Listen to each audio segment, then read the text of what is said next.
Our topic is as short as the title of this lesson, the apostrophe. I do not know what is the Visayan or Cebuano equivalent of the word apostrophe, but an online dictionary says it's apostrophe without the H at the end. Okay, but anyway, here's the lesson for today. Now, just like in English language, the functions of the apostrophe are the following. First is to replace missing letter or letters in a word. For example, the word sulod. The missing letter is L to become sud, and the apostrophe is between U and O. Balas. The missing letter to contract that word is L, and it becomes bas.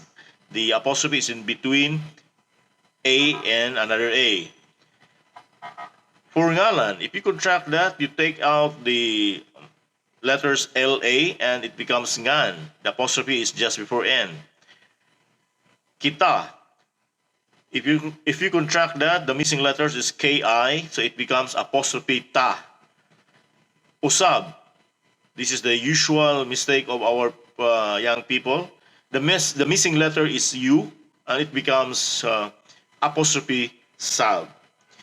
Another function of apostrophe is to replace the missing letter or letters of the words that are combined to become a single contracted word. For example, ako, ang. So ako plus ang. If you contract that, it becomes akong. And the missing letter is A. So the apostrophe is ako apostrophe ng. So akong. Another example, ako nga. If you contract that, it becomes akong, but the apostrophe is at the end of the word. So akong then apostrophe after G. And the missing letter is A. Dako, og, either O or the U. The missing letters is either O or U. So it becomes dako plus og, it becomes dakog. So dako apostrophe G. Dihay. Dihay is from diha and my or nai. The missing letters is MA. So the apostrophe is between diha plus Y. So dihay. Unsa may. The missing letters is ma. So you take out ma and it becomes unsay. And the apostrophe is between unsa and the letter Y. Now, just like in other rules, there are also exceptions for apostrophe according to Edgar Godin in his handbook. When a word is used to connect a noun and an adjective. Noun and adjective. For example, dako og kaon. Dako is the adjective, kaon is the noun. So it becomes dakog kaon. Take note, wala nang apostrophe. So there's no apostrophe.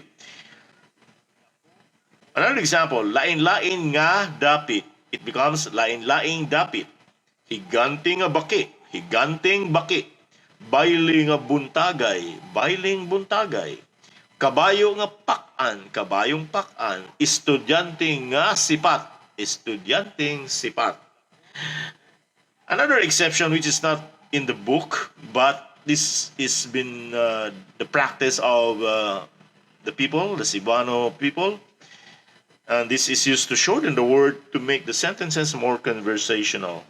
For example, pila. Pila is from the word tagpila. But most people say pila. Tapulan, tapuan. Ngan, unsay ngalan nimo? Unsay ngan nimo? Muadto ko. It becomes adto ko sa atong pakisayuran, sayuran. It becomes sayran, pakisayran. Atong usabon, it becomes atong usbon.